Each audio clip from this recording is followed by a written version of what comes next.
All right, so here we are. So some important announcements today. Actually, let me go to Moodle and see if I can add some more announcements to our board there. Hold on one second.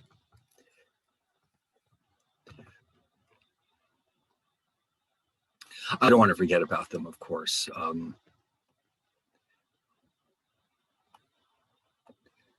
All right. It's kind of strange meeting 3 times and then not meeting for 4 times. It's very weird. Every time we start all over again, it's like, what's going on with this class? It's the only time of the year when we have such a schedule. But anyway, let's see. Let's go look at the announcements. No. There they are. Okay. Anyway, so there's a few things that I wanted to mention. Yeah, the timing. So this is the 3rd week of the class. Next week is the 4th and final week. Now, at the last minute, one of my other schools changed my schedule. So I have to make a slight adjustment to our schedule, not this week, but next week. So I'm going to add that in here right now. So I think given how far we've gotten into the class, we're moving along very well. We've gotten everything done that we needed to get done. If anything, we might even be a little ahead of ourselves. So what I'm going to do is, I think our best bet, and if this is not convenient, as usual, you can watch the recordings, but during the 4th week of the course,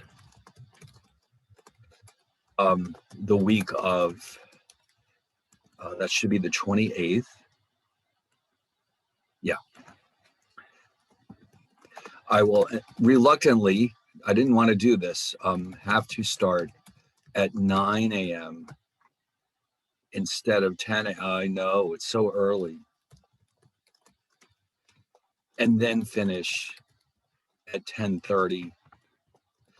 It sounds like, and then what we'll do is we just won't have a break. We'll just go straight through. It sounds like we're losing time, but we're actually, like I said, we're well into the course. We've gotten all the work done so far. It won't be a problem.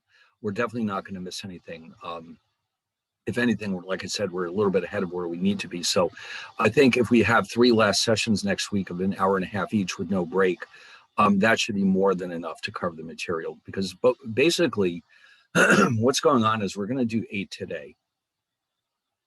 And then maybe we'll take a peek at 9. On Tuesday, we're going to go over the sample midterm, which I posted over the weekend. And you can see it covers quite a bit of material. So we'll probably need all of tomorrow, Tuesday, to cover it, and possibly some of Wednesday, because we're covering material from chapters 3, 5, 6, and 7. Let's see. Let me just. I think I'll make that as a separate announcement during the 4th week of the course. Okay, so I'll put that in here, and I'll remind you again. Don't worry. And then tomorrow. Okay, so on Tuesday, June 22nd, we will review the sample midterm, which covers chapters 3, 5, 6, and 7. Now, during the normal school year, I usually have 2 midterms, so there's not so much material on each exam. But on the other hand, under the circumstances, since you'll be doing it at home, I can give you a lot of time to do it. In the classroom, you got an hour and a half. So this way, even though it seems like a lot of content, you'll be able to stay at home and do it there. You'll be able to look at your notes. You'll be able to watch the videos. You'll be able to do whatever you need to do. And I'll be able to give you plenty of time to do it. So when you see it, don't panic and say, oh my God, this is so long. It is long, but you should not have any trouble with it whatsoever, as long as you've been keeping up, of course. So we'll review the sample midterm, which covers 3 through 7. We may also need to finish it up on Wednesday, because it's pretty long, June 23rd. I will then post the actual midterm, and you can have let's see, let me look at the calendar for a second. How much time can I realistically give you? I'd like to give you a lot of time, but the problem is that we have to worry about the final exam as well. Yes, that's another thing I'm going to go over with you right now. I might as well discuss it with you right now. Yes, I'm expecting to have them all completely done by this afternoon. Okay, so what I'll do is I'll be posting a grade in Moodle, and then I'll be posting the solutions. Okay, now under normal conditions, I can take a pen and write out what's going on with your answers, but this way, what I'm going to do instead is I'll send you. You'll get your grade through the grade book in Moodle, and the actual solutions will be posted on Moodle. So you can double check and see where you may have gone wrong. And if you still have questions, then I can go over your specific answers with you individually. Okay. Like I said, normally I'd have my little red pen and I'd circle all your wrong answers, but it's not really easy to do that here. So instead, I'll give you your grades, send you the solutions, and then if you still aren't sure about any of the questions, then you can write to me. I suppose what I could also do is send out a separate email where I just list the questions that you got wrong, just so you know which ones are which. But having the solutions in front of you should be enough. But if it's not, you can just write to me and we'll go over in more detail. All right, so yes, you definitely want those answers because that's going to help you study. In fact, the exam is very much like those questions. It won't be radically different than the actual homeworks. All right, well, anyway, so June. Now, since this class ends, what happened there? Since this class ends on a Wednesday, I didn't actually specifically look, but normally they give me a minimum of 3 business days to hand in grades for a given semester. So, see, now this drives me crazy. Why do they do this? Is the US the only country in the world where the calendar starts on Sunday? I don't know. I find it very awkward to deal with these Monday first calendars. Let me try a different one. Oh, for God's sakes. All right, here's a good one. So today is the 21st. Now the class ends on the 30th, which means, and then there's a holiday here as well. So I would realistically expect the 4th. When is the 4th? 1, 2, 3. Oh, okay. So the 4th is on a Sunday, which means the 5th will be a legal holiday. I would imagine that I can have until at least the 6th to hand in the final grades. So if I post the midterm on the 16th, it's pretty long. I'll tell you what, I don't encourage you to take that long with it, but why don't we agree that you can have until the following Monday the 28th, that is, to finish the midterm if you really need it. You should probably send it in faster than that because we have to get through the final as well. But if you're really desperate for time, if you have it to me by the 28th, that should be enough. And then for the final, most likely I'll have you send it to me by, I thought that would send it over to July. Let's say the 4th. Or now the 5th would be enough. I'll tell you why, because they're not going to expect me to hand in grades on a holiday. Man, I'm telling you, it's just like pulling teeth, just trying to find a calendar. What is this? Oh, here it is. Okay. So that would mean that the final exam could be due, let's say, in the 5th. All right, well, that sounds pretty reasonable. So the midterm would be due on Monday the 28th. Let's get back to this.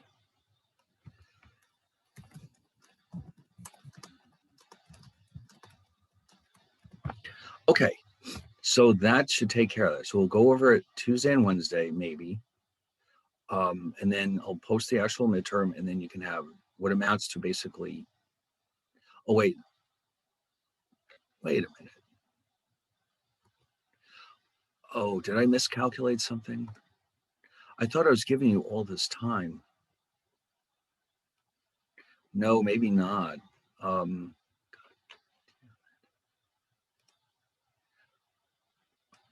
What happened to my June calendar? The one that doesn't start on Monday.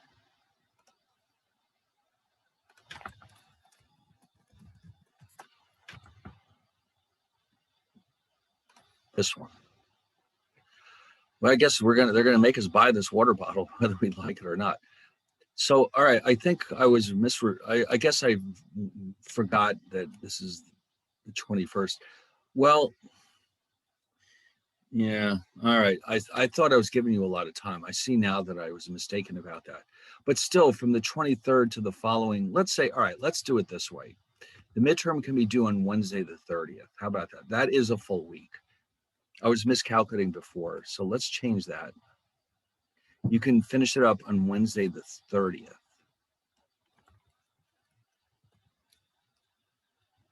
Oh, wait, now I typed over the wrong thing. Monday, how about Wednesday, June 30th? That sounds good.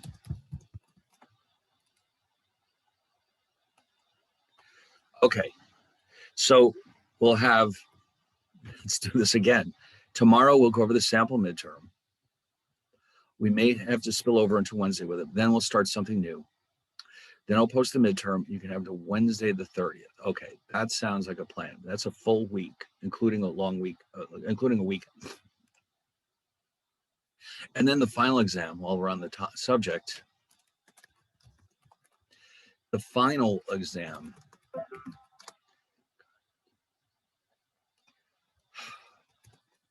will be based on chapters 8, 9, and 10 only. Okay, in other words, it's not comprehensive. If you were worried about that. It isn't, but I mean, obviously the subject matter that we did in the early chapters is helpful in these chapters 8, 9, and 10, but the focus is on chapters 8, 9, and 10. And so I will post it during the last week of the class. And it will be due on Monday, July the 5th. Okay, that should take care of it. And that's also going to be roughly, well, maybe not a full week, but enough. You should have plenty of time to finish it. And of course, nobody wants to work on it during a holiday, but you know, you've still got that whole week to do it. All right, so that's that. Oh, and I almost forgot. Before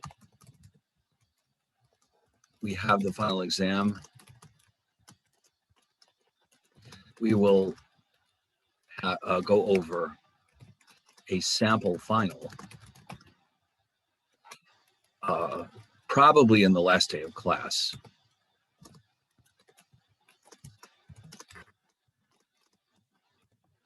Which is June 30th. Okay, it will be similar in format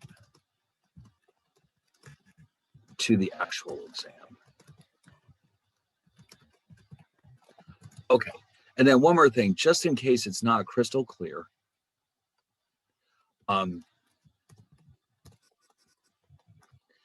both the midterm and the final will be done at home, just like the problem sets. You can use all of your materials and then send me a picture of your work by email.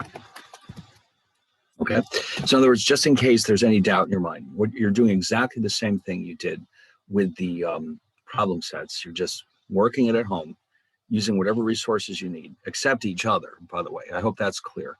The one thing you're not allowed to do is consult with each other. This is meant to be your own work, but you've got your notes, you've got the slides, you've got the videos. That should be enough. And then you, of course, take a picture of it like you've been doing and send it off to me. And so just in this way, yeah, just in case you weren't sure. All right. Then what else? God, what else do we have to go over? Today's the 21st. I guess what we need to do last, I think that what we should also probably do is we also need to do the problem sets as well. Today's the 21st, so there will be one more batch, I guess, that you can hand in. But we'll figure that out later. Okay, so I think this was the important stuff. So the time change next week, which I'll remind you about all week long. The sample midterm, which is already there, which we'll go over tomorrow. There will be a final exam the following week, non-comprehensive, and then all the exams will be done at home, just like we've been doing. Okay, I believe that covers everything that I wanted to mention. And also, I apologize for the lateness of these solutions to your problem sets, but I'll be finishing them up today. And then you'll have all your answers and you'll know exactly what happened. Plus, I'll be posting the official solutions as well. So you'll have something to study off of if you need it. All right, so then today, by the way, let's go back to this for a second. I just want to make sure, very occasionally, somebody will write to me and say, listen, I can't find what it is, whatever it happens to be. I've had that happen to me. People say, well, I didn't hand in the midterm because I didn't see it there. It's right there. There's a sample midterm. Have this ready for tomorrow. Don't hand it in. Just get it ready so that we can go over it. Then when we're done, I'll put the actual midterm right there. All right, and then now you see we're still in 8. We're not quite, we just barely started it really. If we do finish it, we'll take a peek at 9. Because, you know, obviously we're getting towards the end of the semester. We don't want to waste any time. But I'm not sure if that's going to happen. All right, well, anyway, so now we can get back to it. Let's get out chapter 8, which we just barely started looking at. And it's kind of a different concept than what we've been doing. It's all about probability distributions, but a very special type of probability distributions, by which I mean these are what we call sampling distributions. And so what that means is that the results are based on not a population or a random variable, but on the results of taking sample means from a population. Okay, so let's get this going again.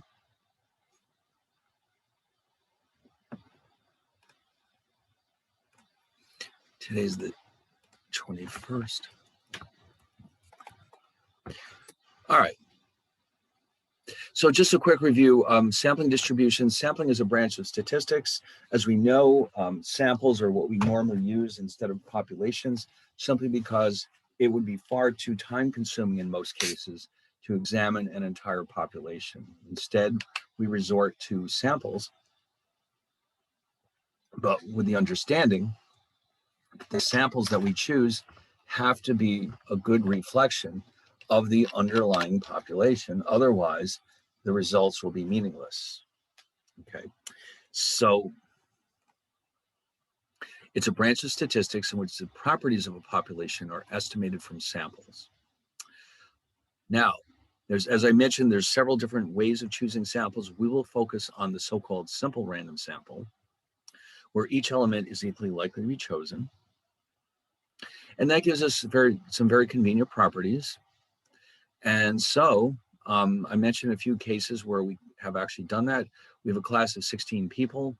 I randomly choose 4 of them. Everybody gets assigned a number. I use a program that generates random numbers to pick 4 numbers from 1 to 16. And this is my sample. If I do it this way, it is defined as a random sample because everybody in the class was equally likely to be chosen. And there's other things I could have done differently.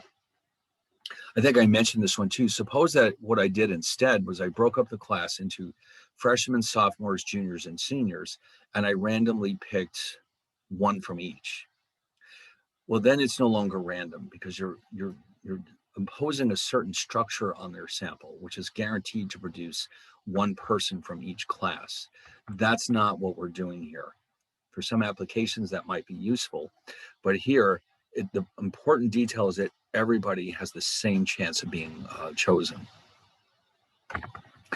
All right, Now, once that's done, typically what we're really interested in is not so much the sample itself, but some specific measure of that sample, which is often the sample mean.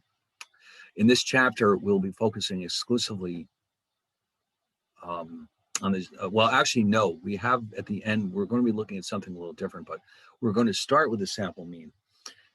And because of the way we're choosing these samples, the sample means themselves could be thought of as random variables.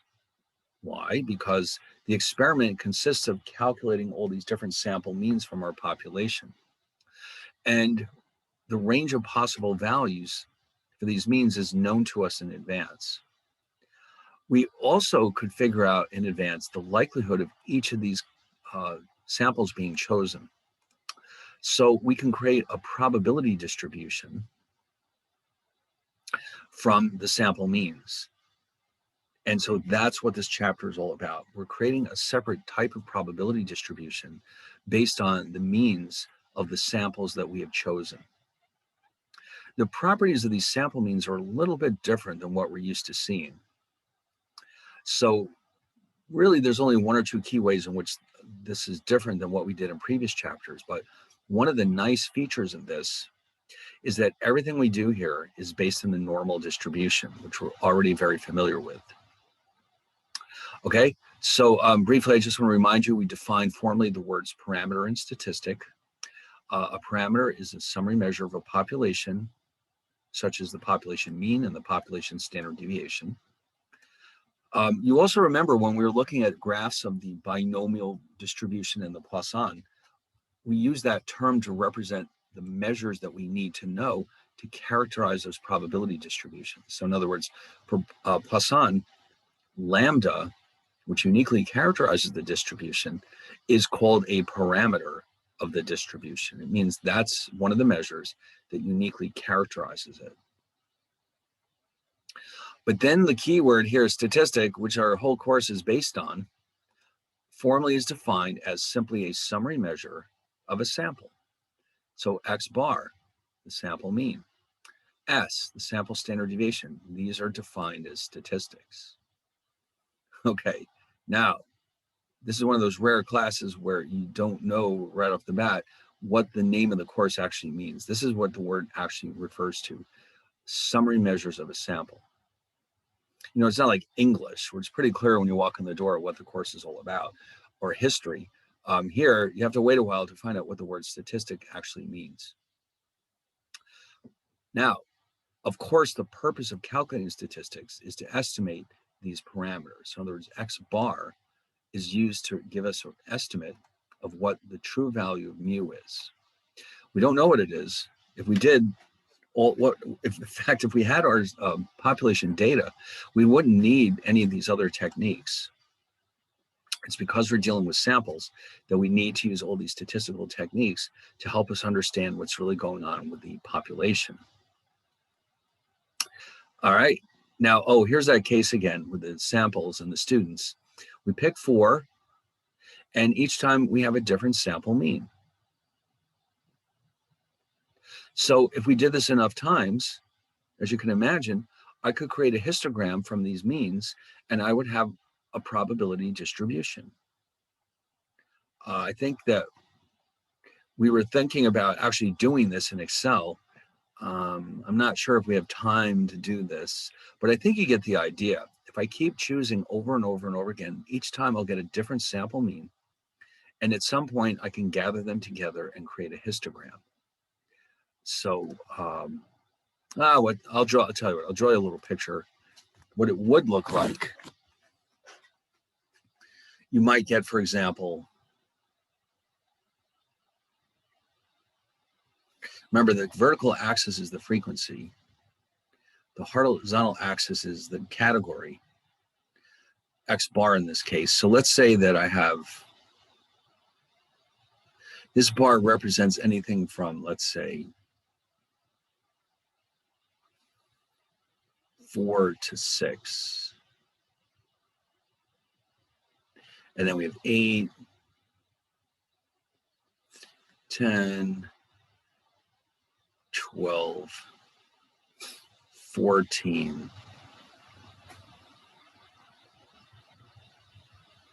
Actually, if we pick four different numbers, if we pick 13, 14, 15, and 16, divide that by four, yeah, it can only go as high as 14 and a half. So we'll just leave it like this. This is fine. So this is the frequency distribution of these X bars. Now, I just made this up. I don't know if this is what it'll actually look like. But what we do know is that if we have enough samples, or actually, it's not the number of samples. If the sample sizes are large enough, and we'll discuss that in a little bit,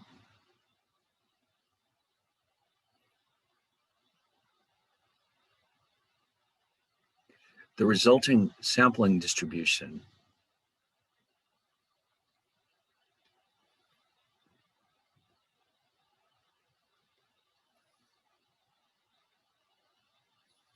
will be approximately normal, at least approximately normal.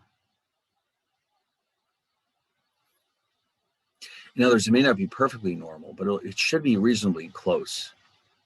Depending on, it ultimately depends not so much on the number of samples, but their sizes, as we'll discuss in a few minutes. All right, so you might end up with something like this, which you can see looks very similar to the normal distribution. So in other words, imagine us continuing to draw samples from that class and recording the sample mean each time.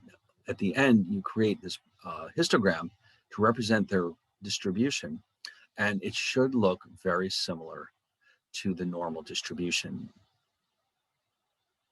So we're going to use the normal distribution throughout the entire chapter.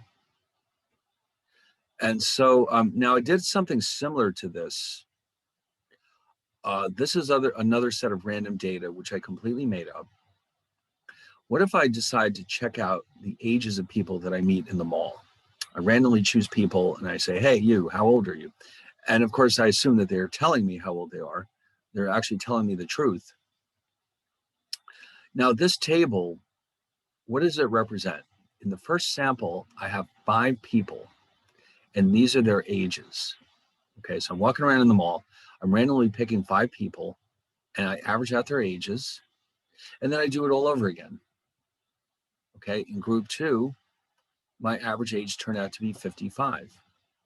In group 3, it turned out to be 52.6. In group 4, oh, there was a baby in there. So I end up with an average of only 31.8. Here, ooh, this one is a little different. I've got all these people who are a little older. The average is 82.6. So you can see, and I go all the way down to 10. I have 10 samples of 5 each. This is what I'm interested in right here. So what I did is I actually did create a histogram for these ages. And let's see what they look like. But by the way, visually, you can see that they're really not that close to each other, are they? No.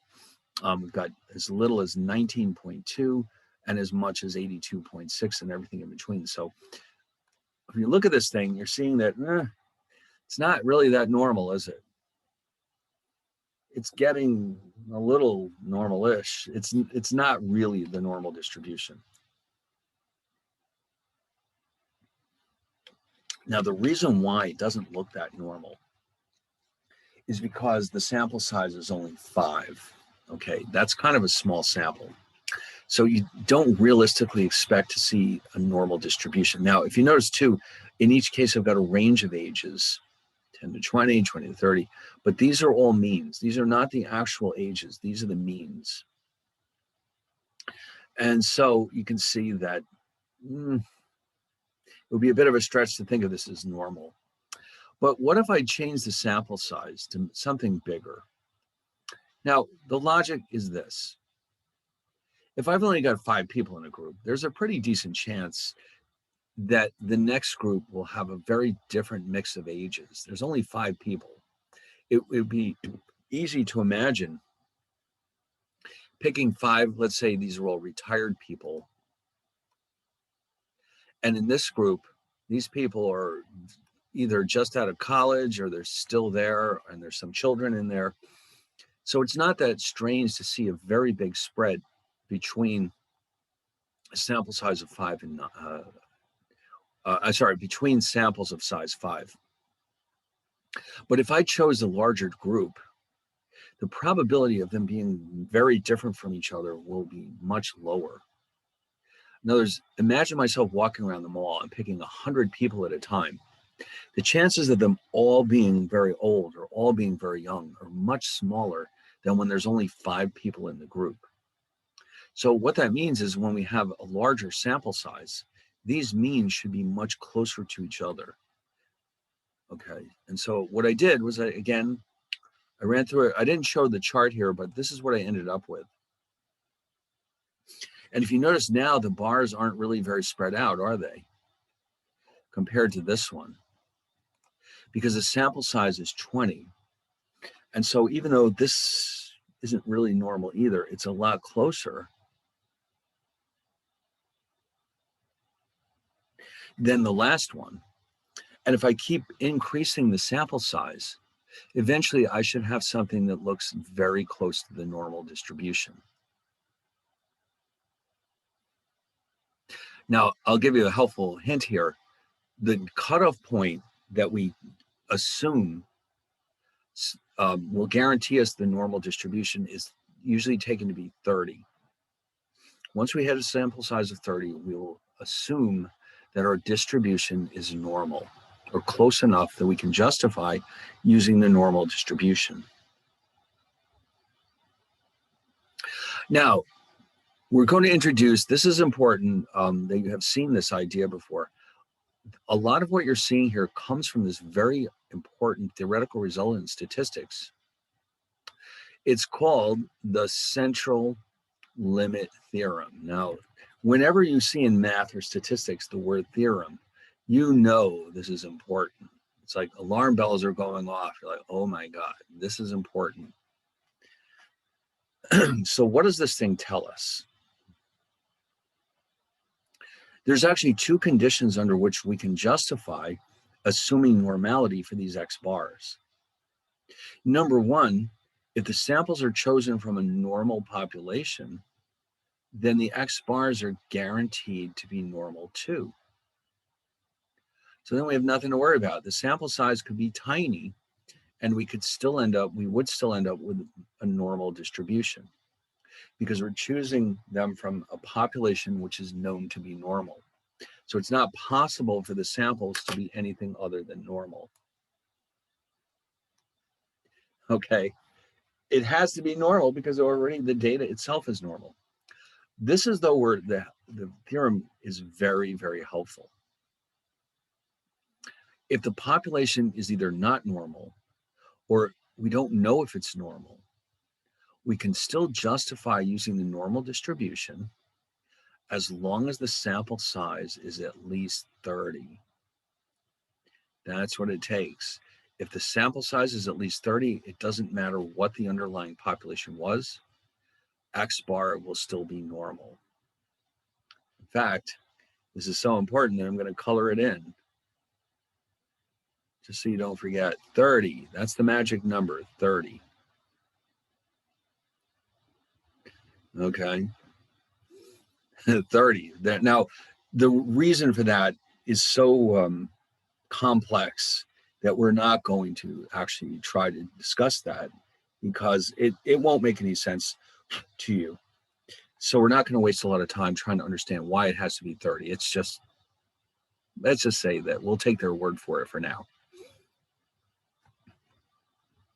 If you want to study this more, you go to graduate school and get a math degree, and then you'll be able to follow along. Now, so again, normal results when either the samples are drawn from a normal population or the sample sizes are large. Now, if neither one of these conditions are met, then we have to do something different, but we will not cover that case here. That has to wait for a more advanced class.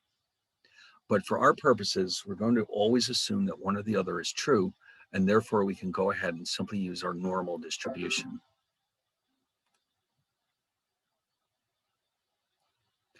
Okay, now because of that, in order to calculate probabilities, we can do what we did in chapter 7 and take any numbers we need and convert them into a standard normal form. This will enable us to use our tables. But it's going to be implemented slightly differently. Before we do that, we have to introduce the so-called moments of the sampling distribution. Oh, by the way, I just wanted you to see this. I drew this little picture, which I hope will make this central limit theorem a little easier. This is what I came up with. On the left, we have any population. And you notice how this one is not normal. It's got these two bumps in it, two peaks. The x's mean this is just some variable. On the right, if we choose samples of at least 30, okay, so let me make sure it's clear what this picture is telling us. The top graph represents any population, whether it's normal or not. On the right, you can see the corresponding distribution for these x bars is normal. Look how weird this one on the left is. It doesn't matter. As long as the sample size is at least 30, then x bar will be normally distributed. In the second row, we have a normal distribution, and so therefore the sampling distribution on the right is automatically normal. I don't know. I thought that little graph might be helpful to remember this. So on the top, remember, any population, it'll become normal. The sample means will be normal. We must have a sample size of 30, though. On the bottom, as long as the underlying population is normal, we don't have to worry about the sample size. All right. So I don't know if that helped or not, but I thought it might be useful to take a look at this. Now, the moments. Now, every time we've had a probability distribution, you'll recall we defined a bunch of moments. Now, a moment, remember, is simply a set of measures that describe the properties of a probability distribution or a random variable. And each time the formulas are slightly different. For the binomial, for example, you recall we had special formulas for the binomial. We had special formulas for the Poisson. So this is no exception. The sampling distribution of x bar, these guys on the right, have their own unique set of moments. So let's take a look at them. They also have their own, by the way, they also have their own unique notation. This is something new. You'll recall that, just as a quick review here, for the moments of all the other probability distributions that we looked at,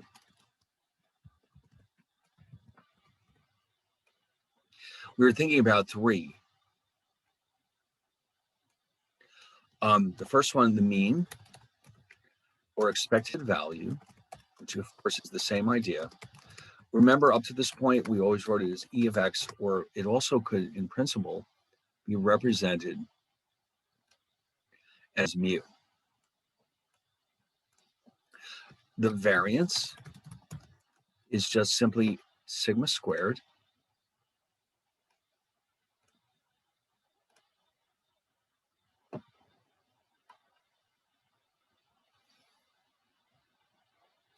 Oh, I forgot. I have to do this.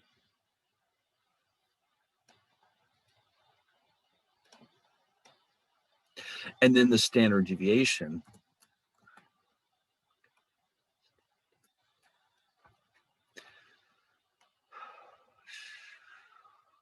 I have to fix it.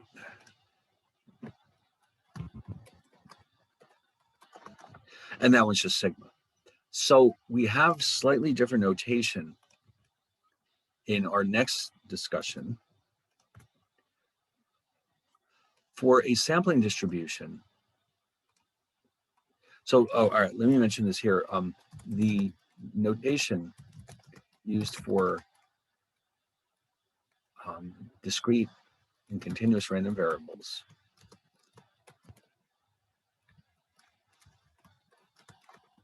is always the same. When it comes to sampling distributions, the notation is slightly different. to avoid confusion. Okay, so in other words, up to this point, no matter what distribution it was, we use these to represent the mean, the variance, and the standard deviation.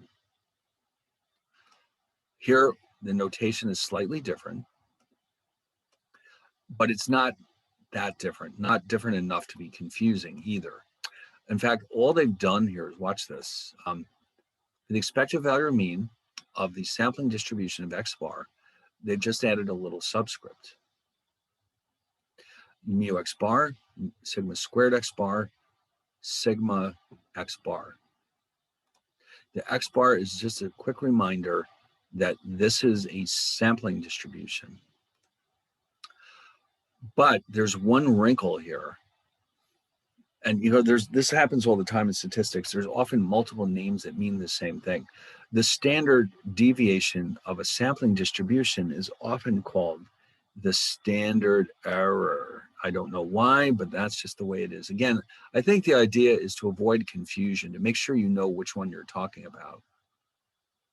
So they can be used interchangeably, but just be aware that the word standard error specifically means the standard deviation of a sampling distribution.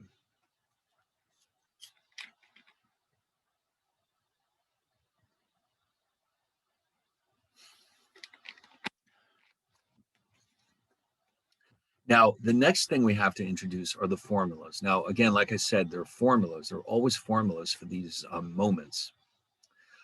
Here, though, in one case, we have to make a decision. The formula itself depends on two other variables, but it's not very complicated. So let's see how that works. Yes, and don't forget, standard error means the same thing as standard deviation, but it's only used for sampling distributions. And we'll see why in a few minutes. Okay, so the mean mu X bar of a sampling distribution equals the population mean. It couldn't be any easier. Okay, mu X bar equals mu or XEX. It means the same thing. So in other words, the mean of the distribution of X bars equals the mean of the underlying population. Well, that couldn't be any easier. And in fact, let's go back and look at my little pictures. I think you'll see that, yeah, the mean is at the center. It will be the same for both of them. It's the variance and standard deviation that will be different. Okay, those formulas will be different. Okay, so don't get comfortable. We need to define the formulas for these two. And you'll see that they're a little messy. And we also have to choose which one is appropriate. All right, so let's take a look at these formulas. Okay, so actually, it looks like I only wrote out the formula for the standard error. It doesn't matter. The variance is just the square of this. In other words, let me add this.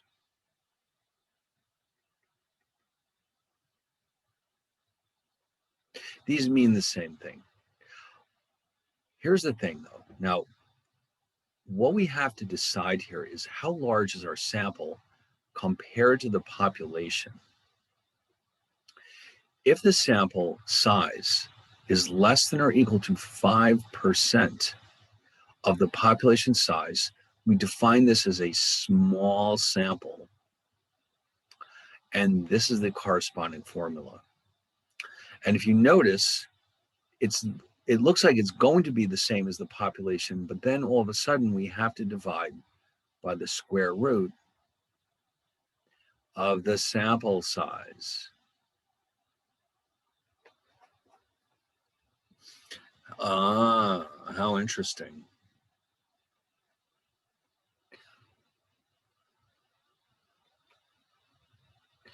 Okay, so let me just summarize this somewhere here. Let me leave it there for a minute so you can catch up. But there's only two cases that we need to worry about here. There's small samples and there are large samples, and they each will have their own formulas.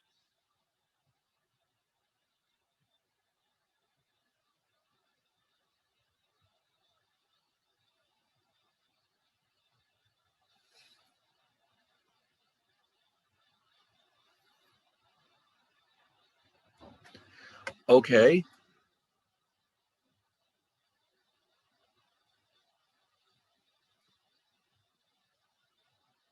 All right. So, oh no, what I wanted to do is put a little chart here.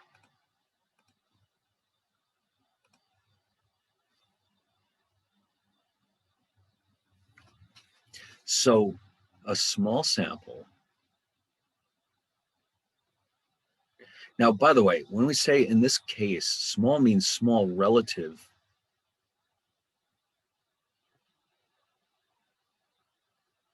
to the population.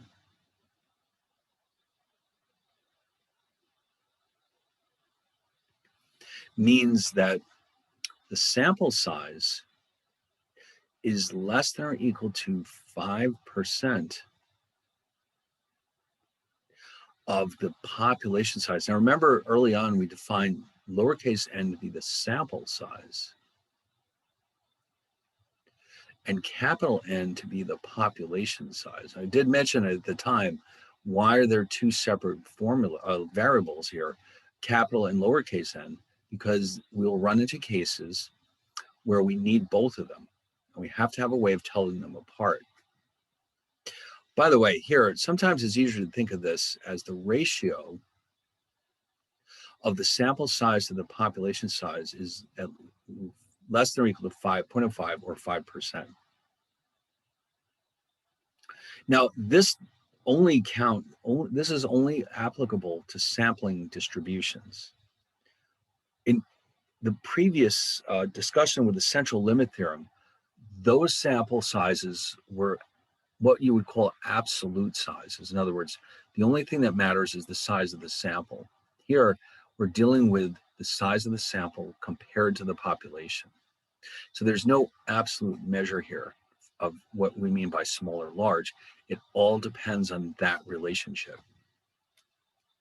So there's in some cases 100 could be considered a small sample, and in other cases 20 could be considered a large sample. It depends on the population. Now, obviously, there's only one other case that we could encounter here. If our sample is not small, well, what else could it be?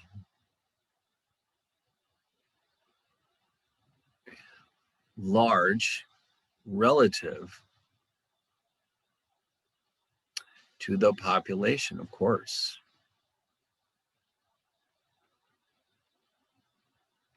So that would be this case.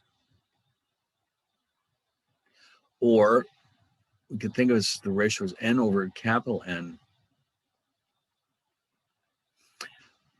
Okay, so this is what we mean by large and small.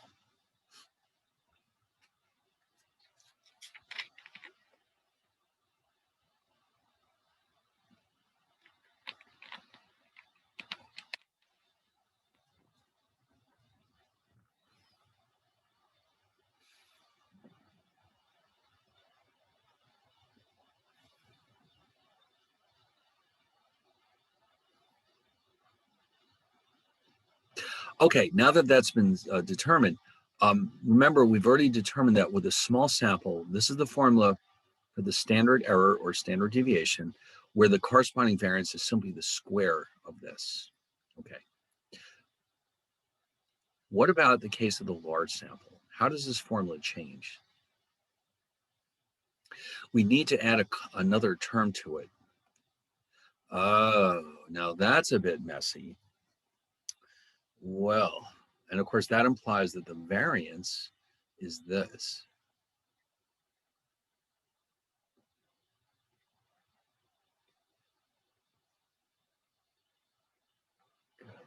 And of course, this is the large sample case. So there's that extra complication here. Man, that looks like a scary formula. It isn't really.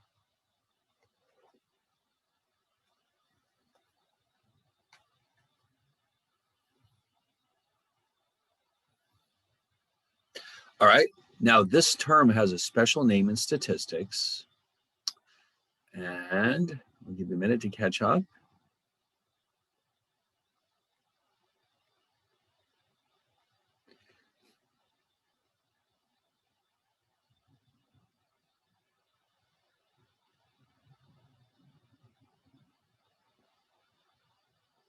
This is referred to as, and this is something you don't really have to memorize it. It's just for your knowledge. It's often referred to as the finite population correction factor. In other words, it's an adjustment factor to take into account the fact that we have such a large sample. It's been found from experience that this helps increase the accuracy of our calculations. That's the only reason we use it. There's no real theoretical reason here. It's just this seems to work. And again, I remind you that in statistics, the whole point of statistics is to be useful. So, like unlike calculus where everything has to be proved, here we may have results that come about just because of the mere fact that they have been found to be useful.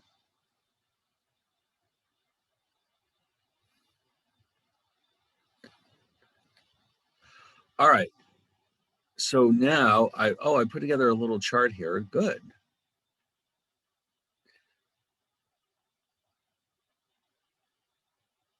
Just so you can see it all together in one place. So on the left is the population, no matter what it is. On the right, we have the sampling distribution.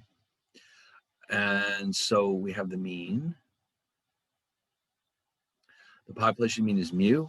The sampling distribution mean is also mu, although it's written as mu x bar. The standard deviation or standard error on the right has to take into account the sample size. In the small sample case, that's all we have to do. In the large sample case, we also need the finite population correction factor.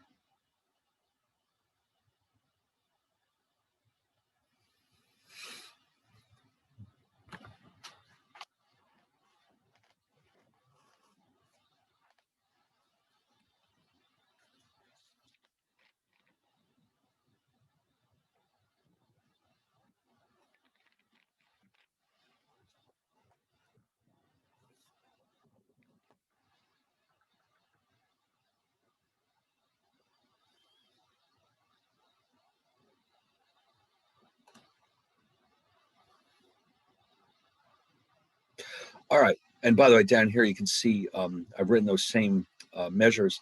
Small meaning less than 5%, less than or equal to 5% of the population, and large meaning at least 5%, more than 5% of the population size. So really, there isn't that much to think about here. The mean is already equal to the population mean. There's just this one decision point for the standard error. Once that's straight, you can just go ahead and use the normal distribution, just like you always do. Now, on the next page, I've drawn another graph by hand where I want you to see how the sampling distributions for X bar can change when the sample size changes. And in fact, I'm hoping this will help you understand why this division by square root of n is necessary. In other words, why do we do this? What's the point? Very good. Here we go. So on the left, we have the sampling distribution. Now, it's the same underlying population. What's different is on the left, my sample sizes are of size 10. On the right, my sample sizes are of size 100. So the difference between the two is that on the left, the values are quite spread out. On the right, they're all very close to each other. And so, in other words, the standard error is quite large on the left. Let's see, where can I fit this in? Large standard error.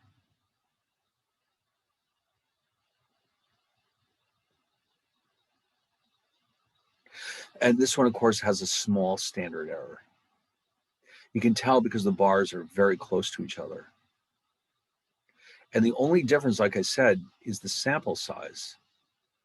So in other words, it's clear that the standard error depends directly on the sample size. So that's why we have to include it in our formulas. All right, well, with all that being said, now we can get to the good stuff. We can do some probability calculations. Woohoo, okay, that's the fun part. Now, as usual, we can use the tables or we can use our calculators. We will do both today. Now, if you recall, I'll just throw this in here just as a quick memory aid. When we were using the normal distribution and we were looking up probabilities in the table, we had to convert all the normal probabilities into standard normal probabilities. All right, so let's just quickly review that.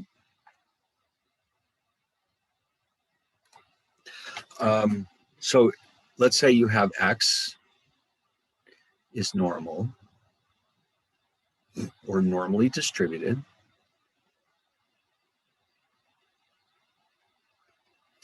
With a mean of mu, standard deviation,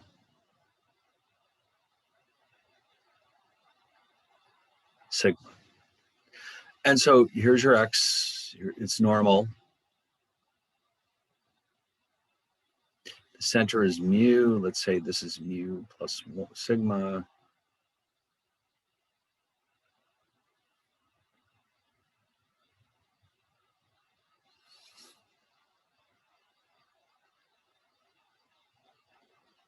And then down here is the standard normal.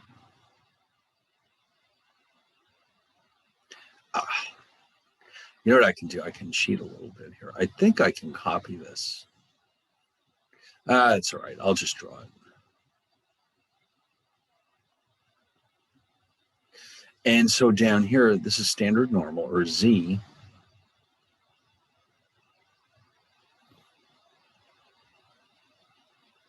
That's a 0 down here. This is a 1.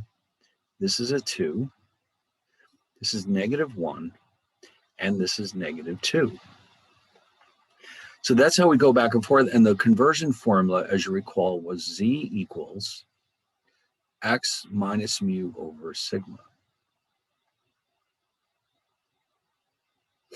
Now, what if the distribution in the top is not X, but X bar? Ooh. Well, the conversion is very, very similar. Okay, so let me show you the formula. So even because X bar is considered to be a normal random variable, I can convert it into the standard normal form with a similar formula. When you see it, you'll realize it makes perfect sense. So let's take a look at it. Oh, no, there you go. Instead of this, I have this. And you can see the X has been replaced with X bar. The mu is replaced with mu X bar. And sigma is replaced with sigma X bar. So it's not a problem. It's exactly the same, except these numbers will be different.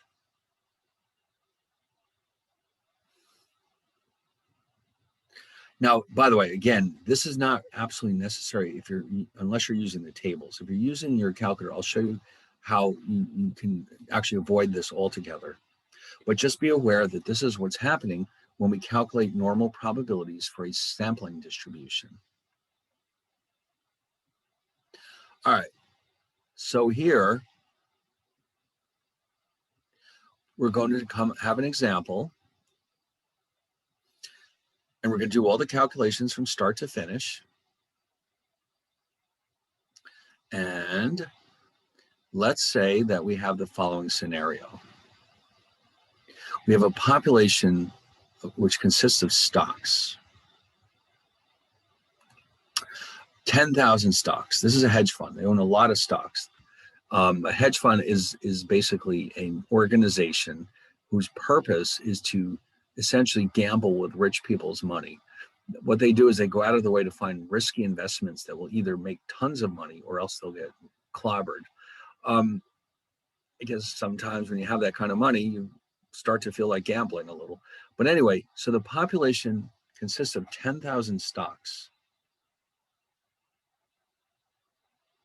The population values are up here. The mean is 10% among all these stocks. These are rates of return, by the way. And you'll also notice this 10% has been converted into 0.10, which I think is a good way of avoiding mistakes rather than trying to use the whole numbers. Same thing with the standard deviation. That's 20%. We're going to write it as 0.2. So here's what we're going to do. We're going to be asked to calculate the following probabilities. Imagine that we take a sample from this population, and that sample is 100. And we're being asked to calculate the following probabilities. So this one means probability that not X, but X bar is greater than 0.08. This one means X bar is less than or equal to 0.12. And this one means that X bar is in between these two. So this is different than chapter 7 because we're looking at the mean return. In fact, not the return, which is what we would have done in chapter 7, the mean return. That's the magic word, the mean. The average of all the stocks in my sample. What is the probability of it being in this range? So that means the first thing we need to do is calculate our moments. All right, let me sneak this in here as an extra slide. The first step is to compute the moments of X bar. These will be used to calculate probabilities for X bar, whether we use or whether we convert to the standard normal form and use the tables, or simply calculate the probabilities with the calculator. So this, we have to have this information.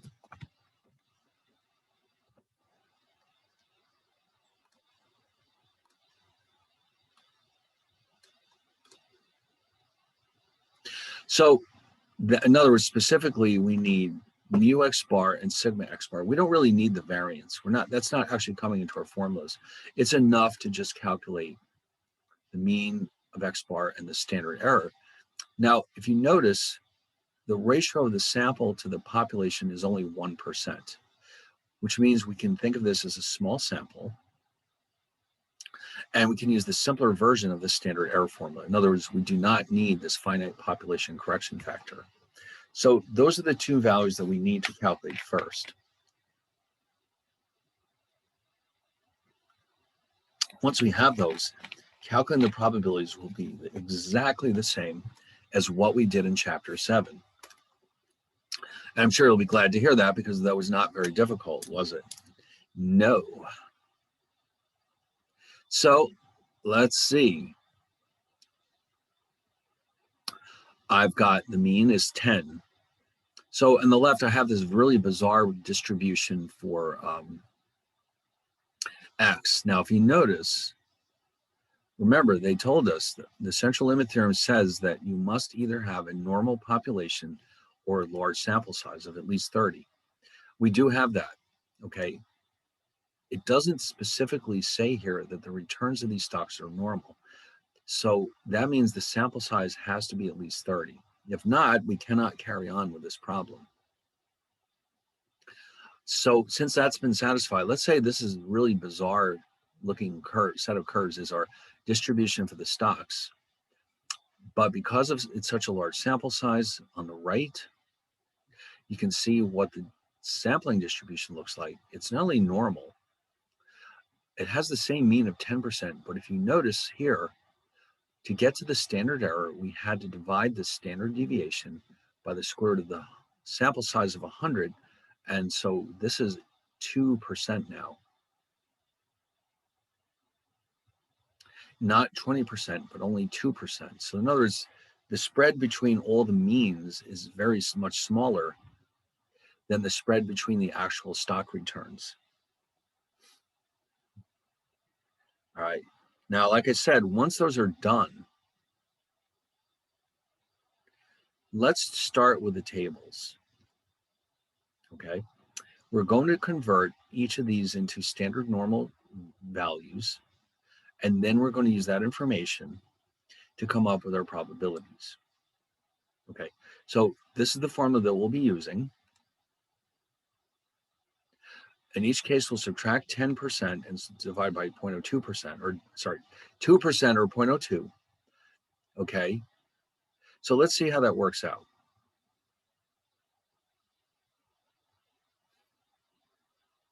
In part A, we're asked to calculate the probability that X bar is at least 8%.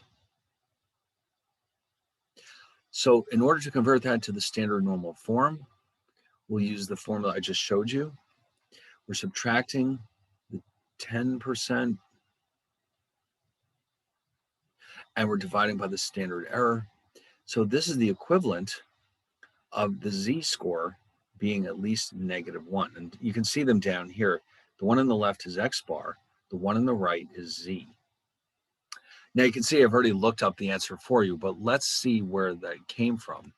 Let's go get our normal table. And so it's greater than or equal to -1. Now the table only shows less than or equal to probabilities. So here's what we have to do.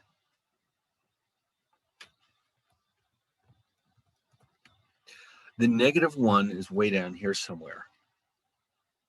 That top column is 0.000. So the area to the left of -1, which is not what we need,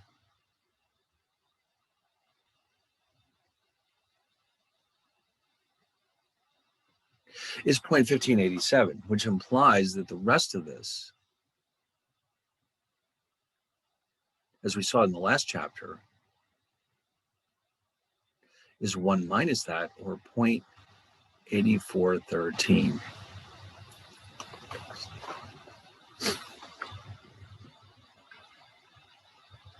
All right, so that is in fact the correct answer.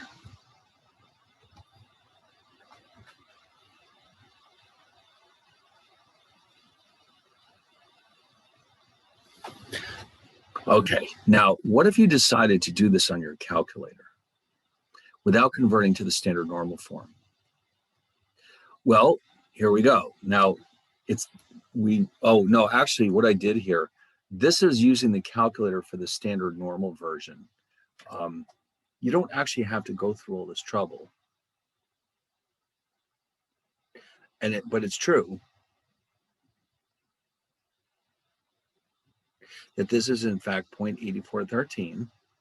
You've got a lower limit of -1 and upper limit of infinity. The mean and standard deviation are 0 and 1. That will give you 0.8413. But this is really a lot of extra work.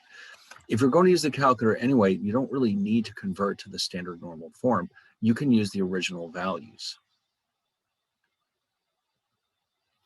And so what do we mean by that? All right, so instead of going after X bar, we're looking for, Z, we're looking at X bar.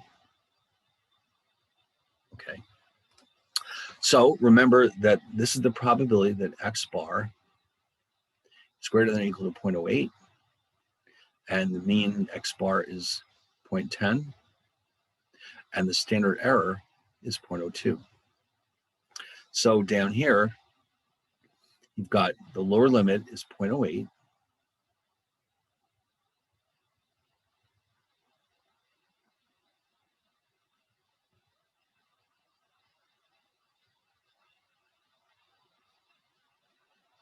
The upper limit is infinity. The mean is 10%. The standard error is 2%. And it will, of course, give you the same exact result, 8413.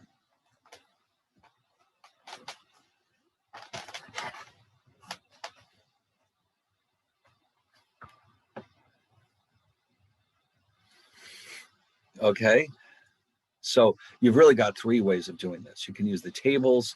You can, after converting to the standard normal form, you can use your calculator with the standard normal form, or you can just go directly to the and calculate X bar. But first, of course, you must have these numbers. All right, so let's look at the second one. Now, of course, it'll be exactly the same, except this time it's a less than or equal to probability. This time it's less than or equal to 12%. So if you want to do this conversion to the standard normal form, subtract the mean of X bar and divide by the standard error. And this is equivalent, being less than or equal to 12% is equivalent to being less than or equal to 1 under the standard normal curve. Now, again, you can see I've kind of spoiled the surprise. This is the correct answer up here on the top, but let's see why. So I've got it done two different ways with the calculator. Well, actually, I mean, we can go to the table. Let's do that first. We're looking for 1.0, and we've seen this one many times already. After a while, you start to notice patterns here. 0.8413. Okay, 0.8413, that's the actual final answer, because this is a less than or equal to problem. And indeed, I put it in here, but why don't we confirm this by doing this on the calculator, first as a standard normal problem, and then with the original data.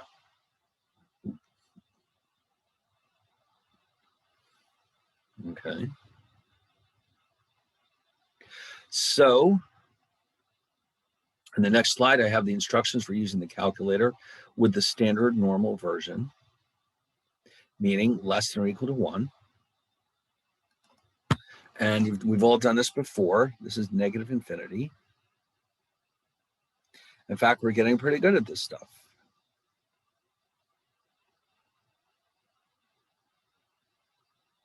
And as we already saw in the tables, this is 8413.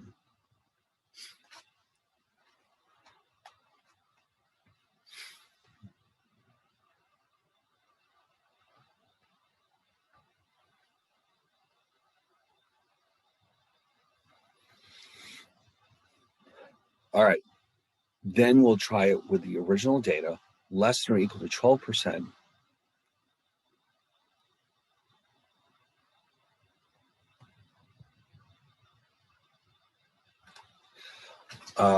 Negative infinity would be our lower limit.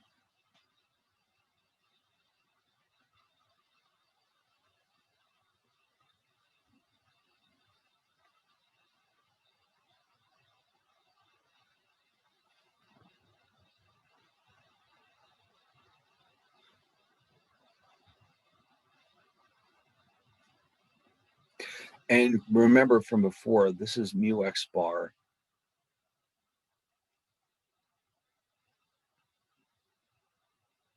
And this is sigma x bar. And yes, you plug in those numbers and you will in fact get the correct answer of 8413.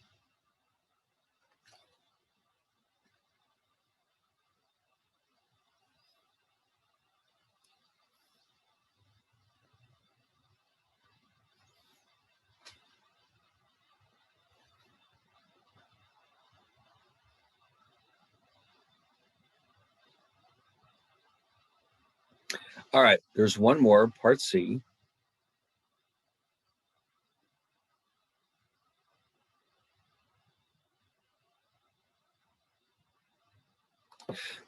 What we're looking for is the probability that the mean is between 7 and 13%. So here we'll use the conversion to come up with the probability that Z, the standard normal, is between negative and positive 1.5. It's somewhere in that range. Now, remember how these work. With in-between probabilities, you're actually subtracting one from the other one. So if you go to the table, let's go to the table for a second and look these up. For 1.5, it's 0.9332.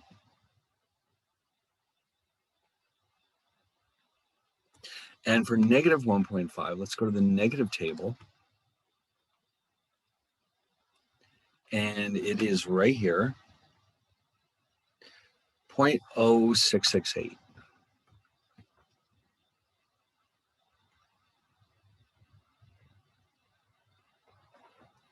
Okay, so the difference between those two is what we're looking for, 9332 minus 0.06, oops, sorry, 0.9332, 0668 is 0.8664.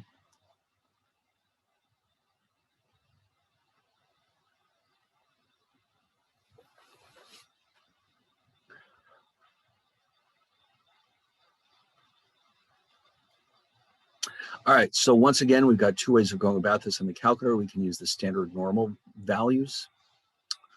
Let me just quickly show that to you because we obviously know how to do that.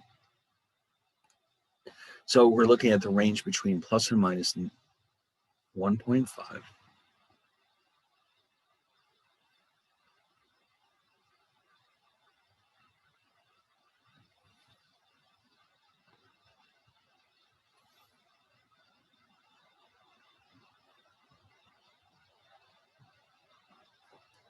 And that, of course, with the standard, the mean of 0, standard deviation of 1.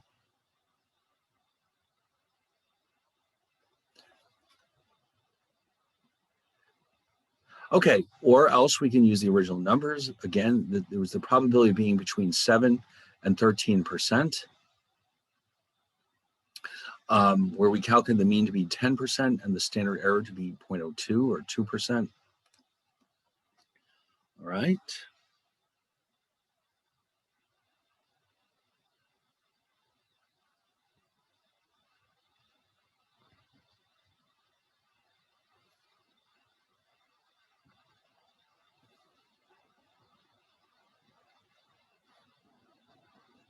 And of course, here the mean.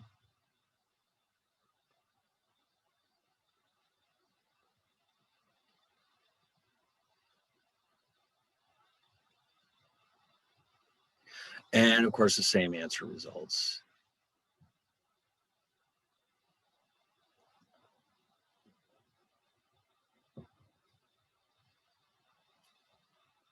All right, so I think you're getting the idea here. It's really just, it just takes a little getting used to. Other than that, other than these two terms down here, basically you're doing exactly what you did last time, chapter 7, that is. But we have one more example we want to consider where we actually did have a large sample, and we just want to know how that's different. But before we do that, I think it's time for our morning break. We'll stop for a bit. We'll come back. We'll work on some more examples. And I guess it looks like we will have time to take a peek at 9, which is good because, of course, it's always better to be ahead than behind. So 9 is actually a completely different topic. Although it does also involve the normal distribution, we are going to actually introduce another new probability distribution. It's pretty interesting. And we'll see that the calculator can give us a lot of help with this, with these types of problems. But first, we'll have our break. We'll finish up chapter 8, and then we'll at least start chapter 9. Okay. And then, of course, don't forget, tomorrow, we'll probably have to spend the whole class going over the sample midterm, given how long it is. And in fact, we may even have to finish it on Wednesday. All right, so let's knock it off for a bit. I think we could all use some refreshments, and I'll see you in a bit.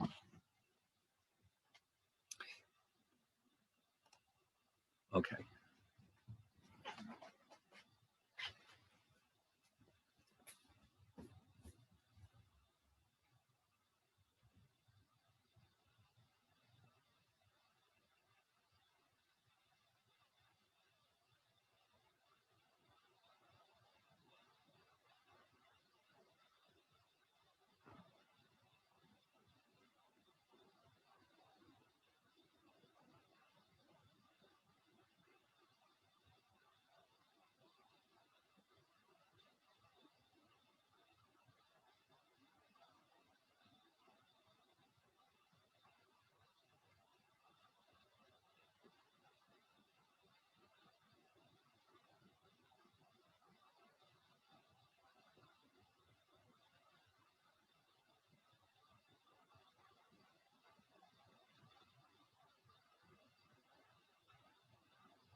All right.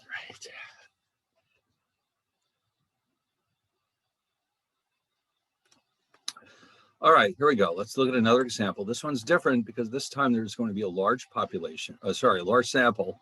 So what happens here, the collector holds a portfolio of 120 paintings. The average price is $1 million, and the standard deviation is 120,000.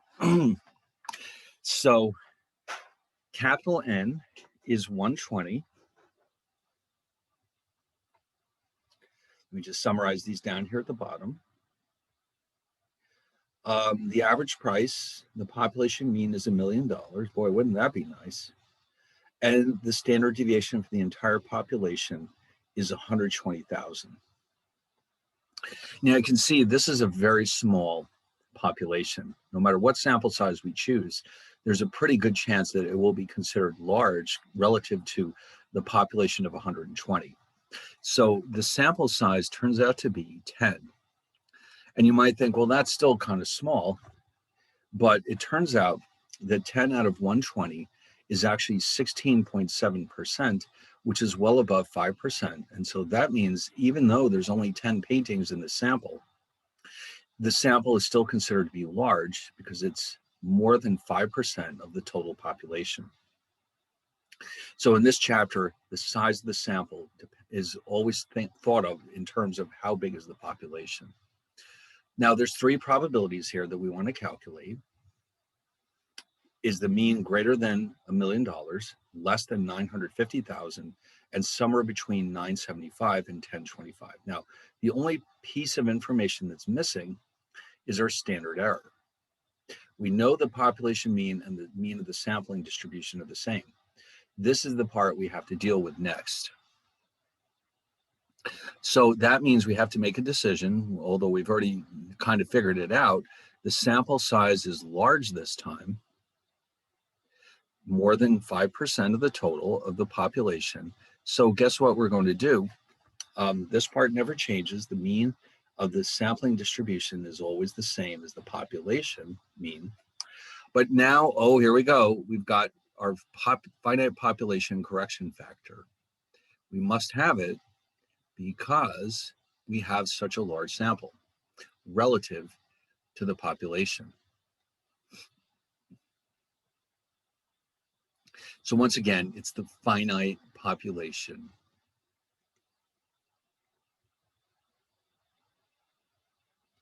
Correction factor.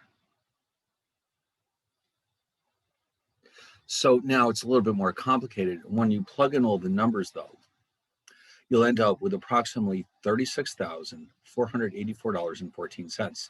Since these are dollars and cents, you can feel free to round this to 2 decimal places. But now from this point on, all of the calculations are identical to what we did in the previous problem. This was the only difference, having to use that finite population correction factor. So let's go ahead and do the problems. So for the conversion, if we choose to convert to the standard normal form, this is what we'll do. We'll subtract 1 million because that's the mean of X bar, and then we'll divide by 36,484.14 because of course we've just seen that's the standard error of X bar.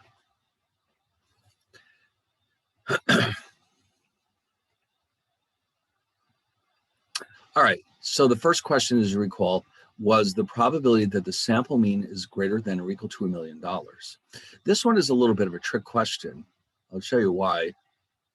Because you don't actually have to do any work here. If you look at the graphs, you'll remember that one of the first properties we learned about the normal distribution is that the area above the mean and below the mean each has is equal to 1/2. So because $1 million is the actual mean of the sampling distribution, the probability of being greater than $1 million is exactly 1/2. So you could actually stop right there and you'd be done with this problem. But let's go ahead and finish it the normal way. Let's just go through all the steps and just prove this. And so if you use the conversion here, you'll see that we're asking for the probability that Z is greater than or equal to 0.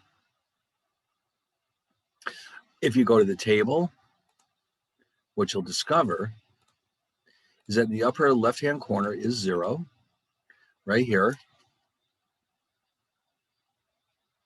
And so, while they're asking us for this,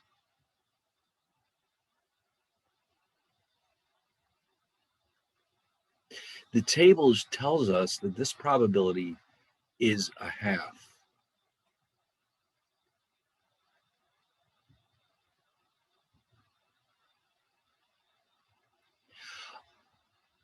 This is what we actually want.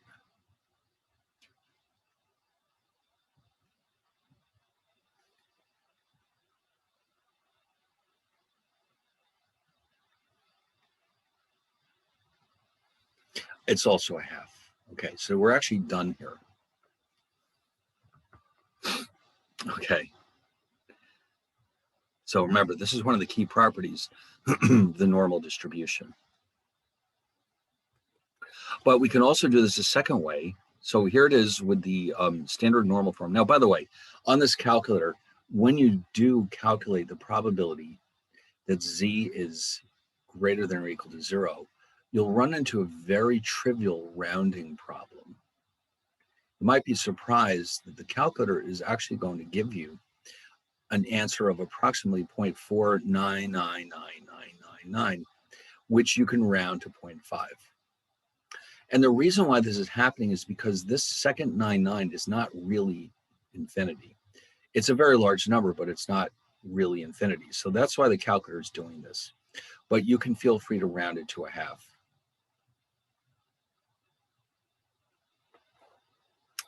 Okay, because that is the correct answer, a half. And then if you're not going to convert to the standard normal form, they're asking us for the probability that the mean exceeds $1 million. And so here you're looking at everything from 1 million up to infinity.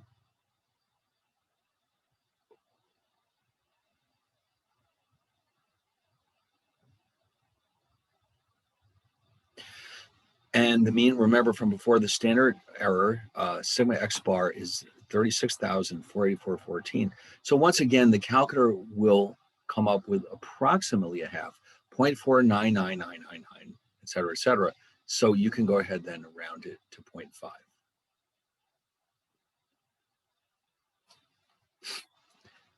Of course, you notice in all three cases, we end up with the same result.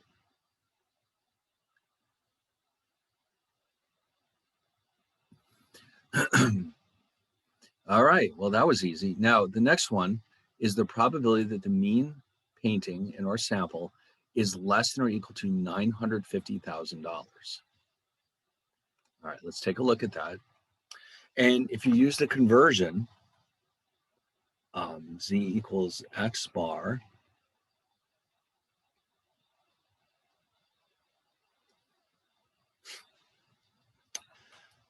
you'll see that this is the equivalent of what is the probability that z is less than or equal to negative 1.37.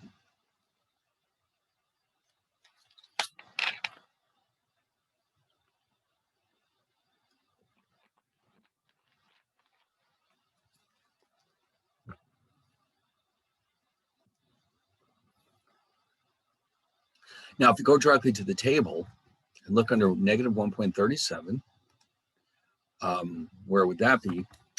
Here's your negative 1.3. The 0.07 is over here. So that gives me 0.0853. And then you're done.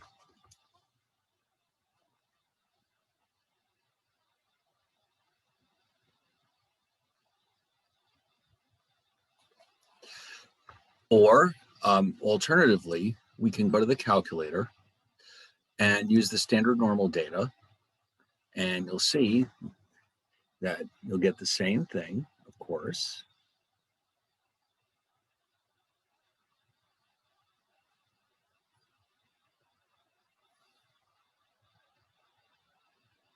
.0853. And then if you use the original data, so remember, we're looking for 1 million down to 950,000. Now, here I just want to point out that in principle, you could use 0 as your lower limit because the price of the painting cannot be negative. But the reality is all this area from 0 down to negative infinity is essentially 0. It's so small that it doesn't actually matter whether you call this 0 or negative infinity.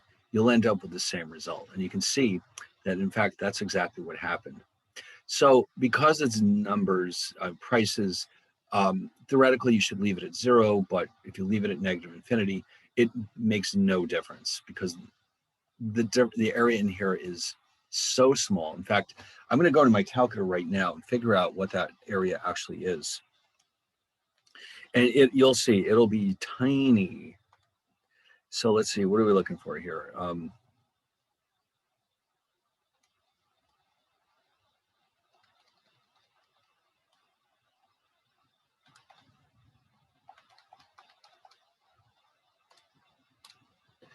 Oh, okay. In fact, I'll tell you what. Here's what happened. Normally, you know how the calculator loves to use scientific notation. This number was so small, it didn't even bother with scientific notation. It just says 0. So, like I said, it makes no difference whether you put 0 for your lower limit or your negative infinity. I know some people would prefer to use the 0 based on the grounds that this number can't literally be negative, but as you can see, it doesn't really matter. And then finally, oh, here's number 3, C rather. This is an in-between, so of course you have to subtract one from the other. You do the conversion. It turns out that this is the equivalent of Z being between plus and minus 0.69.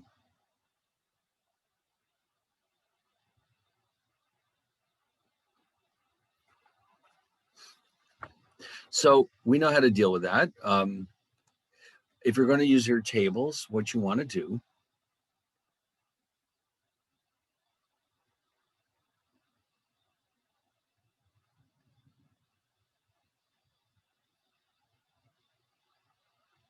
so why don't we do that? Let's go look them up.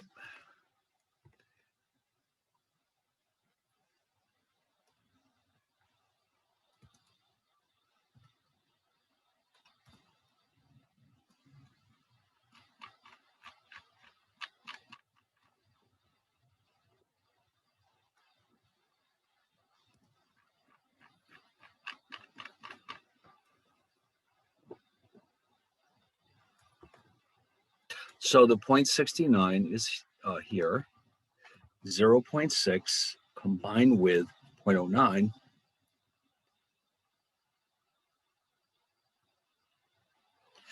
0.7549.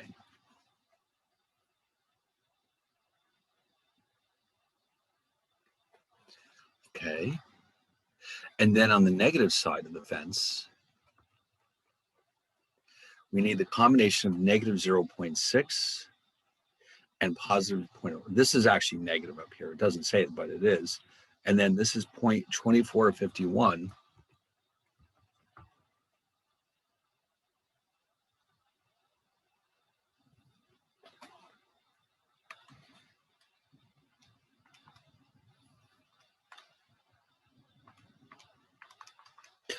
.5098.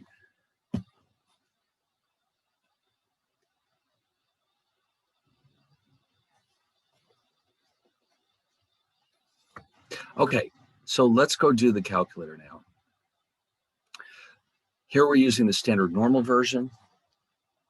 And of course, we're getting the same thing.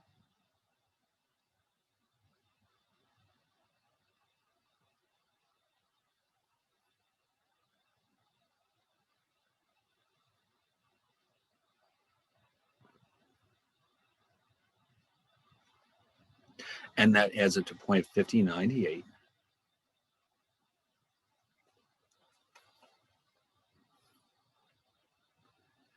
Or if we want to use the original data without the conversion,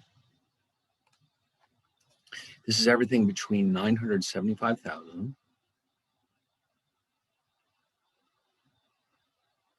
Remember, the center is 1,000,000. So we're looking for, let's say, from 1,025,000 down to 975,000.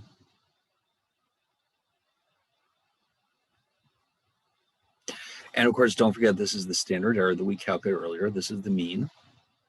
And to nobody's, now, if you notice, this one is slightly different. Before we had 0.5098, here it's 0.5068. The reason why this is happening is because this is significantly rounded right here. This is the holdup. That's what prevents it from being exactly the same. But you know, that's just, you can't always expect them to be identical because there's always some rounding going on, but it's close enough. All right. Now, I do want to, just to do a little reviewing here, these are the parameters that we've learned so far: the mean, the variance, the standard deviation, and the proportion. We've run into that a couple of times. On the right-hand side are the corresponding statistics: x bar, s squared, s, and lowercase p will be used to represent the standard, the sample proportion. And it turns out that we've gotten through seeing how x bar is normal. It turns out that the sample proportion is also normal. S squared and S are not normal, so they have to wait for another class, okay? If you're in a more advanced statistics class, you'll run into these again. But here we don't have time for that. What we're gonna do is briefly discuss how to create and calculate sampling distribution, not for the mean any longer, but the sample proportion. It's only slightly more complicated, but well, we'll see. It's not that bad. Just takes a little getting used to. All right, so we're looking now at the sampling distribution of the proportion. Now here we don't need to worry about the central limit theorem. The mere fact that we're dealing with proportions guarantees us that the distribution will be normally distributed. So forget the central limit theorem. Once we see that we're dealing with a proportion, that automatically guarantees we can use the normal distribution. So let's say I take a sample of purchase students. I have to change that. I borrowed some of this from another class that I was teaching. I take a sample of 100 purchase students, 8 of them are left-handed. So we're going to define X to be the number of elements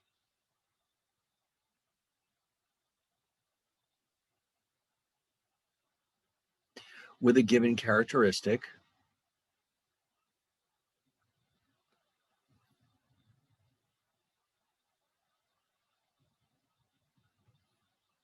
and is the sample size. So the sample proportion, P, is clearly 8%.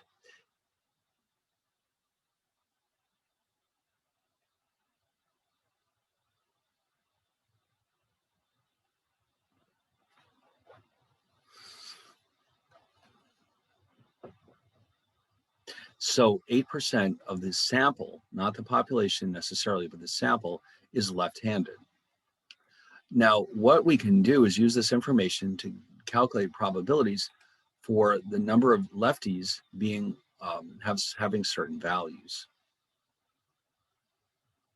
Now, this is where we're going to be able to put to good use our discussion about, if you recall from chapter 7, the normal approximation to the binomial distribution.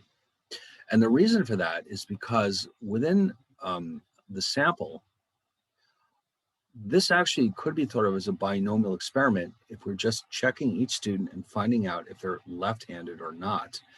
So the proportion is actually closely related to the binomial distribution, given that either you have this characteristic or you don't. And we already know that if we're dealing with a binomial distribution, we can use the normal approximation under certain conditions. So basically, that's where this is going. So you might recall, we can use the normal distribution as an approximation of the binomial, and this especially works well as the number of trials increases. So you might recall that this approximation is said to work well when n times pi is at least 5 and n minus times 1 minus pi is at least 5 as well. Now, in our case, n times pi is 8, and n times 1 minus pi is 92. So clearly, these are both well above 5, and we can feel free now to calculate probabilities with the normal distribution. You might also recall that we have special formulas taken from the binomial distribution, which we can now take advantage of. So for example, the expected value of the sample proportion is the population proportion. So remember, we use pi, or we will use pi to represent the population proportion. In the binomial distribution, this was being used as a probability of success. Here we're using it as the population proportion. And then this is where it gets interesting. For a small sample with the same definition of small, this is our variance. Okay, the little p here, by the way, the subscript p means this is the variance of the sample proportion.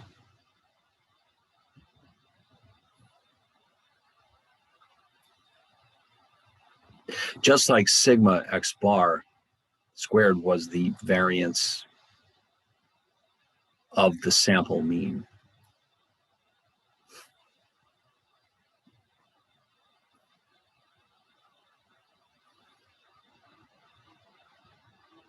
Okay, so the subscript is telling you which sampling distribution we're referring to. The pi's, of course, are population proportion. And n is, of course, the sample size. Oops.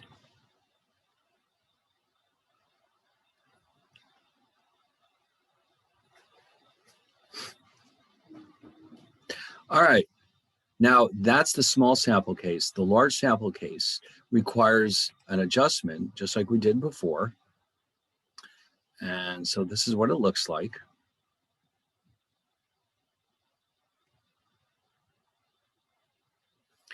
Okay.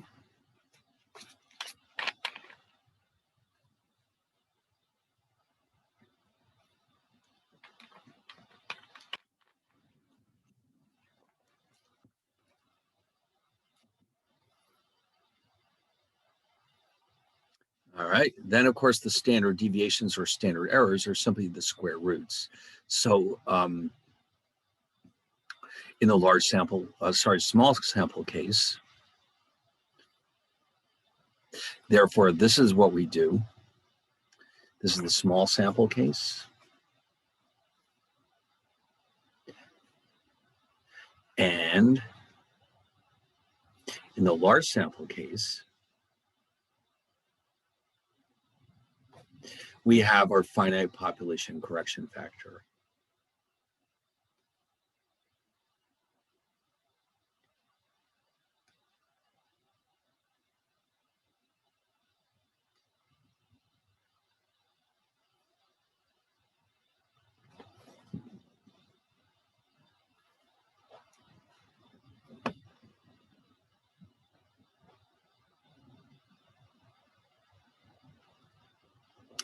All right, here's the example they want to do. The government has decided that they want to determine if the proportion of people who are retired has risen above 15%. Okay, why? Because that determines how much the Social Security system will cost in the future. So we picked a random sample of 200 Americans. Of these, 28% are retired. What is the probability that the actual proportion of retirees in the country is greater than 15%?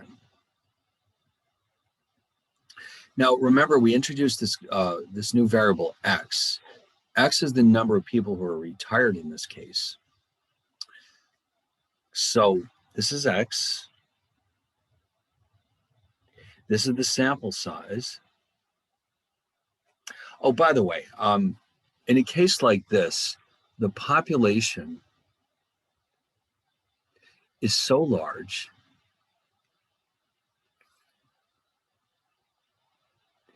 that you don't even have to calculate the proportion. This is 200 out of over 300 million people. The population is so large that we will, without even bothering to calculate the ratio, use or treat this as a small sample. Sometimes you see that if this population size isn't actually given to you, that means that it's so large that you don't even have to worry about it. That just guarantees that this is a small sample. Okay, anyway, so what we need to do first is use this information to come up with the sample proportion, which is X over N. Okay, so remember, P equals X over N.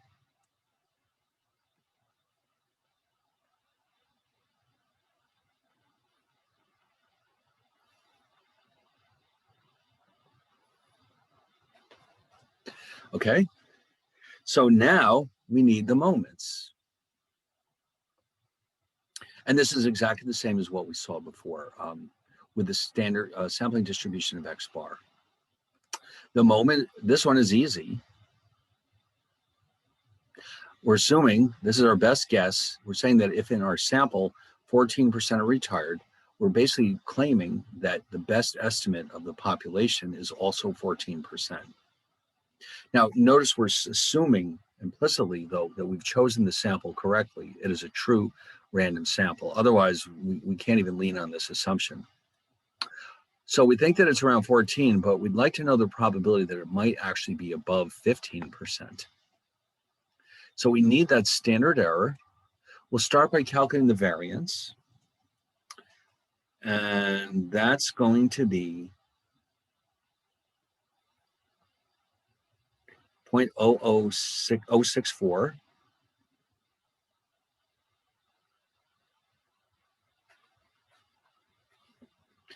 And the standard error is 0.02525.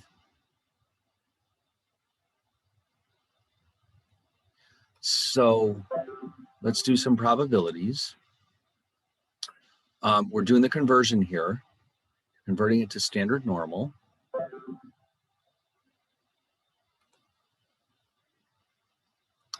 And as usual, we can do this in two different ways.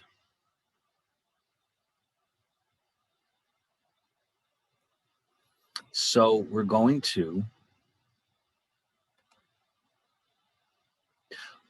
use the standard normal approach.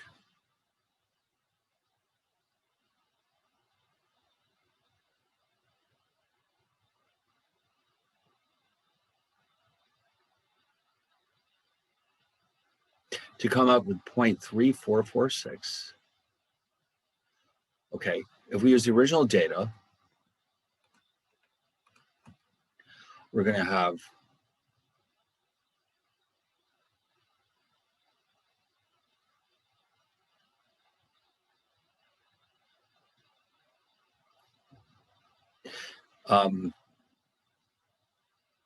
oh, you know what? This is another case where we could, in principle, chop this off at 1 because the proportion can't go above 1, but it won't make any difference. In fact, if you look at it carefully, you'll see that we got 3460 here versus 34. It's not that much different. So either way, you can use either 1 here or infinity. It doesn't make any real difference. Okay, so you'll end up with the same result.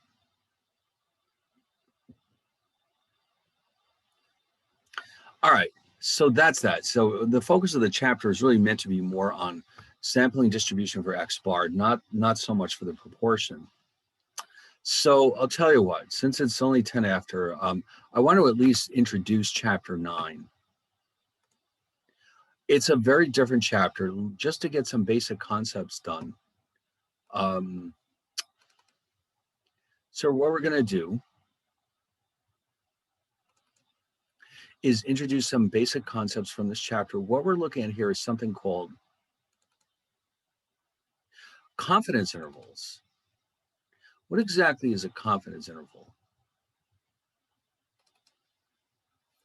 Well, let's think about this as a range of values instead of a single value. So what exactly is this all about? Let me show you a quick example of a confidence interval that you might run across in the real world.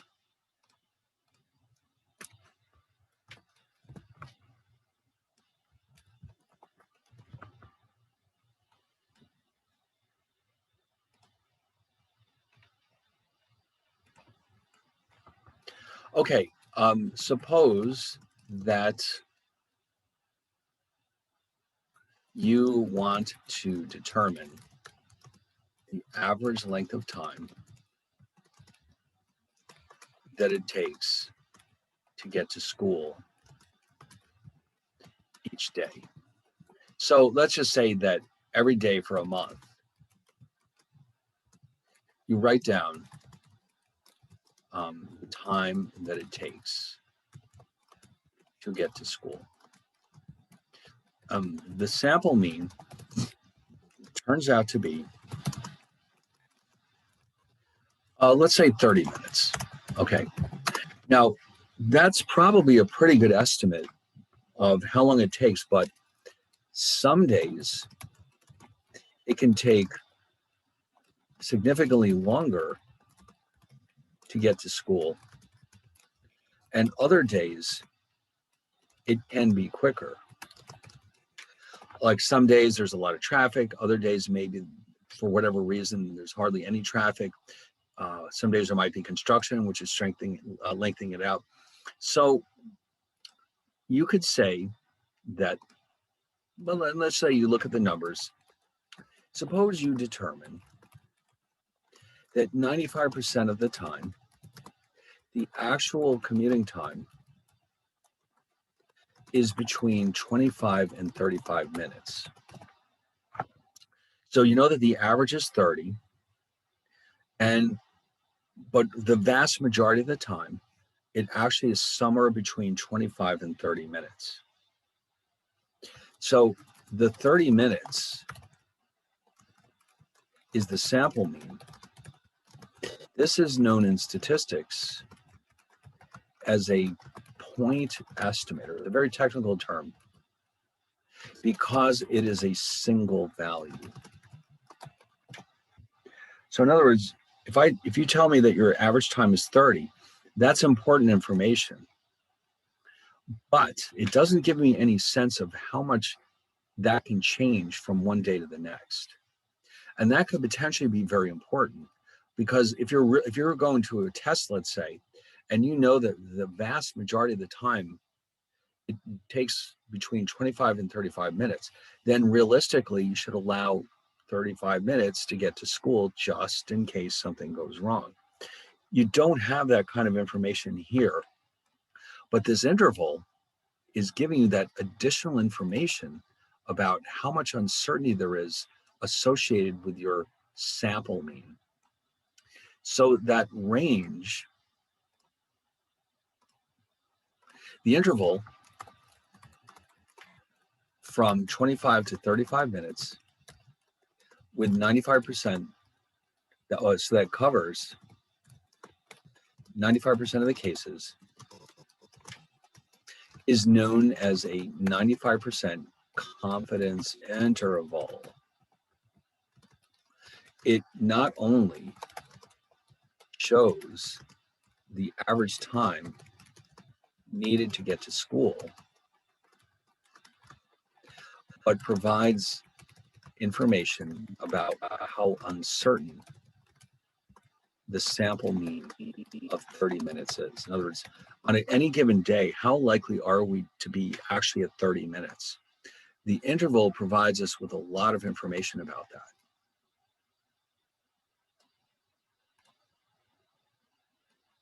So confidence intervals are basically, think of them as more complete information than a sample mean by itself can give us. And so we often construct confidence intervals when we need to understand the mean of a population. We can do it for the other measures too, like standard deviations and variances, but we would need a different probability distribution. So we're going to discover in this chapter that our confidence intervals are under some conditions. Our confidence intervals can be based on the standard normal distribution. In other cases, we will need a new probability distribution, which we'll introduce in this chapter. And so that's going to complicate things a little bit. But once we introduce it, we'll be able to use it again in chapter 10. So in other words, this is not something that we'll see just once. We'll need it again and again in the future. All right, now, I don't want to get too deeply into this because it's a fairly complicated topic, and we're going to probably spend all day tomorrow reviewing anyway. So why don't we stop it right here, and then we'll go through the sample midterm, and when it's completely done, we'll just pick it up with this chapter 9. And then there's only one more chapter after that, which is 10, which is actually somewhat related to chapter 9. And in both cases, your calculators have some very key functionality that will help with a lot of the calculations. So I'd say that we're moving along pretty well. Just don't forget that tomorrow we'll go over the sample midterm, and don't forget, don't hand it in. It's not meant to be handed in, it's just for practice. Okay, but you should do it because it'll give you a better feel for how well you understand this material. All right, so I guess if there's no last minute questions, we can stop right here, and I'll see you all tomorrow with your sample midterms. Okay? All right. Oh, here we go. You're welcome.